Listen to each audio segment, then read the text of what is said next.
everybody, and welcome back to another episode of Saving Sunderland. Now, if you've just seen, we did actually get taken over. This was about the second or third time a takeover bid had happened, but this time it actually went through. And as you would have seen as well, it actually bumped up our transfer funds quite considerably. So I did make a move. We've agreed a deal to sign a Predrag Rajkovic. He's a Serbian goalkeeper. I'm sure you'll be aware of him if you're into Football Manager. He's been one of them keepers for the past couple of years who basically is a must sign because of how cheap he is and how good he can get. So I'm really pleased to have him coming in to replace Sam Johnston, which I think is one of the weakest areas of our squad. So as we last met against Newcastle at home where we won, form has been pretty good, as you can see, by fourth in the Premier Division. Now, this is the kind of game I was expecting when I came up to the Premier League. Coming off the high at Newcastle to get absolutely stuffed by Man City 6-1. I think by the 89th minute our players were just dead. I had went for the game to try and get ourselves back in it, but if you just look at the stats, they absolutely dominated us. We had no chance of getting back into this game, but, you know, I thought this might set off a string of fixtures where we struggled, but it didn't happen. So we bounced back against West Brom at home to win 2-0. It was a pretty dull game, to be honest with you. Not too many highlights. But Play gave us a goal and an own goal from them in the 87th minute. I think they were really going for the match towards the back end. But I was really pleased to not let that Man City destruction derail our season too much. So really pleased with that. Good home win. And we'll go to the next. Now, this Leicester game was pretty disappointing. We took the lead through Wabi Kazri. We were quite wasteful in some of the chances that we did manage to create in the game.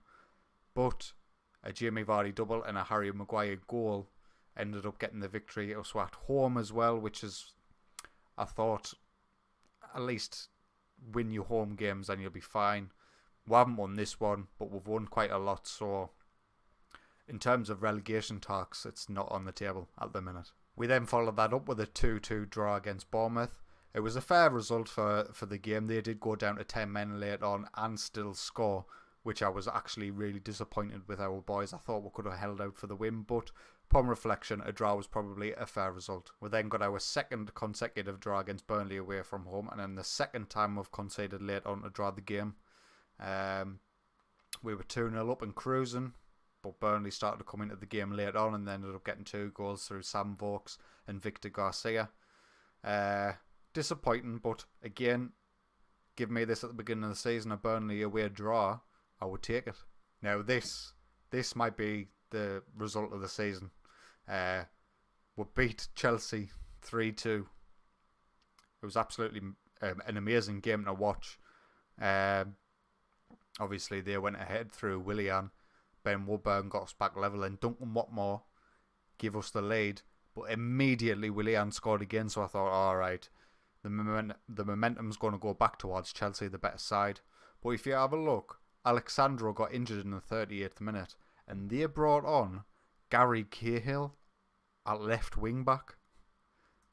Gary Cahill with his 11 acceleration and 11 pace. So I changed the tactic. I changed it so us were working it down that right hand side, attacking Gary Cahill, which is how Duncan Watmore scored in the 44th minute and Didier Ndong gave us the victory in the 91st minute.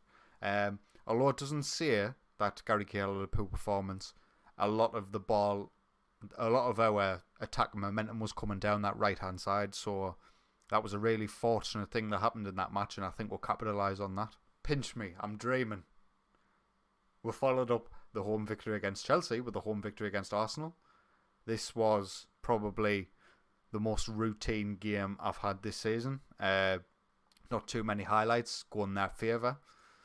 We were quite clinical on the day, but was wrapped it up by half time. Second half, there was no highlights, so we beat Arsenal 3-0. We continued this really good run of form away at Watford. We won 3-0. Another comfortable game. Got all 3 goals before half time. Second half was quiet. It's just what I want. Francisco Trincão's been getting some game time and he's really proven to be a worthy asset even at his young age. He's improving quite well, so you can expect to see more of him in the future. And I did say I was going to bring you the Everton game today, but because we're on such a good run of form, I thought, right, I'm going to play on until we don't win. And that happened really quickly. I believe we went 2-0 up in this game, and I thought, I found a glitch. I found a glitch in the system. Something's happened. I should not be doing this well. But then Everton came back into the game and ended up winning 3-2. Disappointing, but away at Everton, I'm not expecting us to really get anything. And that leaves us sitting 4th in the table. We're behind Man United, Chelsea and Liverpool, but nobody else. We're 4 points clear of Man City in 5th. Are we going to keep this up? We can't. Surely something's going to go wrong at the second half of the season. But any talk of relegation's pretty much gone. We only need 11 points from the remaining, 24 games to secure our position in the Premier League. So, job done really for this season. But now, we're going to go up against Man United, top of the league, away from home. I thought I'd bring you this game because it might actually be a title decider. So this is the side we're going to go with today. Trincao gets the start ahead of Duncan Watmore because he's still picking up an injury. So I don't want to exacerbate that because he's been amazing this season. So we need him back fit, fully fit. But other than that, not too many changes. We've got Ben Woodburn in on the left instead of Wabi Kazri. Ben Woodburn's just coming on leaps and bounds. We're starting Alassane Plea today, even though he's short of conditioning. But I think maybe second half we'll move Ben Woodburn up top and bring Wabi Kazri onto that left-hand side. But without any further ado, let's get into it. Right, so we'll kick off against Manchester United. Is this going to be an Arsenal-Chelsea game, or is this going to be another Man City fiasco? Let's find out. So we've got Manchester United on the attack with Paul Pogba to Callejon to Nacho, Ibrahimovic, 1-0, 2 minutes in. I've started the game how I've started every game, attacking. I think it's done us well so far this season, but obviously we've seen from the Man City game we can get stuffed if the opposing team counters us basically, so we'll have to watch out for that. 1-0 Man United. And we're back again with Alexis on the left hand side to Fred, to Nacho. Close them down. Too much space, but I'll take the long shots as long as they're not getting in the box. And now we're on the attack with Santi to Trincao. Oh, nearly back post. Another highlight again for Manchester United. Fred powers forward, long shot. We'll take them all day. Attack for us. Santi to Moreira. Oh, be careful. Do not lose it here. Trincao in the box. Pizzella. We've pulled it level at Old Trafford. 1-1.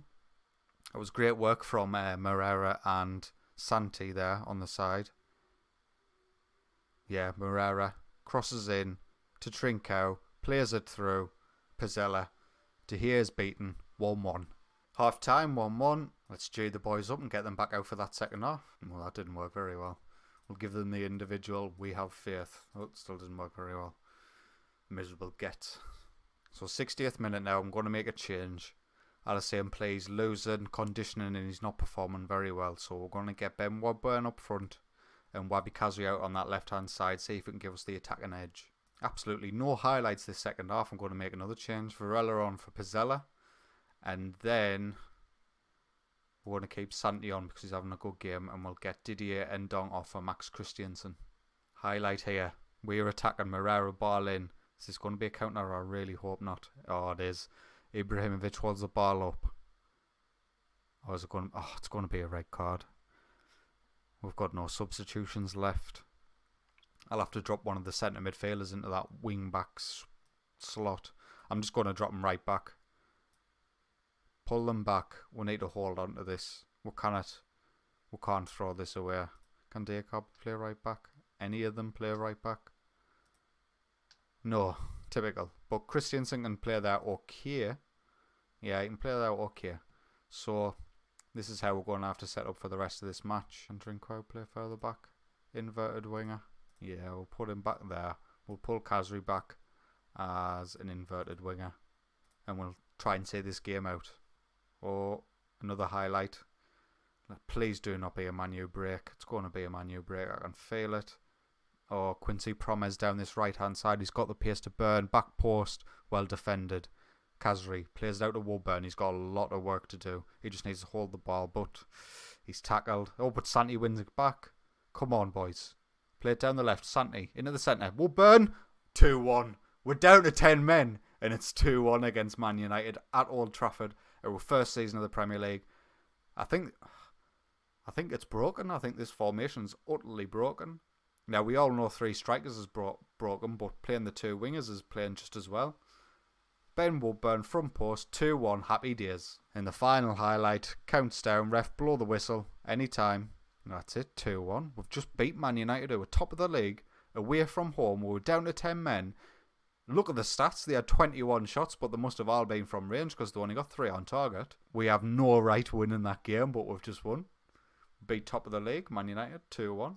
I am speechless. Right, so that's that. We've just beat Man United 2-1. Looking forward to the next episode. I think I'm going to come back for the mid-January game against Spurs. And I'll be able to update you on any January transfer moves that we might do. We've still got 26 million left in the budget. And if the right sort of player, either right wing back or striker or centre back, pops up, I might be interested. But I don't like making too many changes in the January. But if the right players come available, then I'm going to have to make the moves. If you have enjoyed today's video, please consider liking and subscribing. And until next time, take it easy.